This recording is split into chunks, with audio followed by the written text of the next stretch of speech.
Madame la députée, monsieur le maire, mesdames et messieurs, chers camarades, chers amis, devant les attitudes de certaines personnes et surtout de ceux qui continuent à nier ou trouver de fausses excuses à ce qui se passe en ce moment en Palestine, nous allons introduire notre propos par citer le philosophe Spinoza. Il disait « ni rire, ni pleurer, ni haïr, mais comprendre ».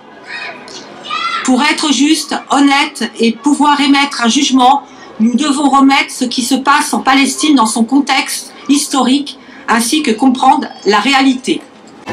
Les événements actuels ne datent pas du 7 octobre 2023, mais s'inscrivent dans 76 années de colonisation, de tueries et de massacres.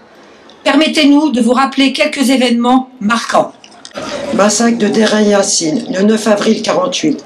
Le village palestinien de Der Yassin, près de Jérusalem, a été attaqué par les groupes armés sionistes Irgun et Lehi, soutenus par le Haganah. Plus de 100 villageois palestiniens, principalement des civils, dont des femmes et des enfants, ont été tués. Le massacre de Tantoura, en mai 1948, a été un événement tragique où des centaines de villageois palestiniens ont été tués par des forces israéliennes. Malgré des décennies de déni, des recherches et des témoignages récents ont confirmé la réalité de ce massacre. Les victimes ont été enterrées dans des fosses communes, dont une sous un parking près de la plage de Tel d'Or. Guerre de Gaza, de 2008 à 2009. Opération Plomb durci. 27 décembre 2008 au 19 janvier 2009.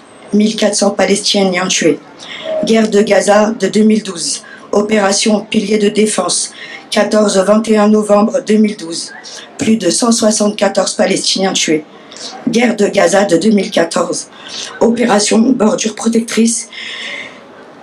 8 juillet au 26 août 2014. 2251 Palestiniens tués.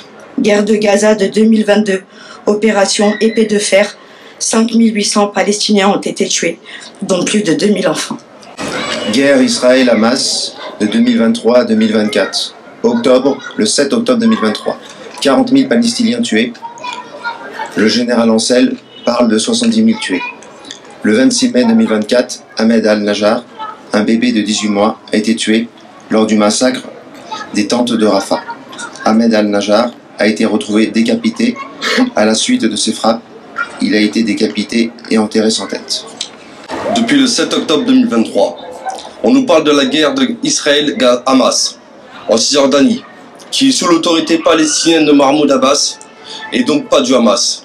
On dénombre plus de 500 Palestiniens tués par les forces israéliennes et les colons, et des milliers d'hectares ont été confisqués. Après 244 jours de génocide, il est temps de laisser notre humanité parler et condamner l'attitude du gouvernement israélien et de son armée la plus morale au monde. Exigeons immédiatement le cessez-le-feu et la reconnaissance de l'État palestinien. Merci d'avoir écouté et d'être présent. Merci pour votre humanité. Il faut être humain pour comprendre cette situation tragique, sans rire, ni pleurer, ni haine, mais en condamnant tous les crimes commis. Vive la Palestine!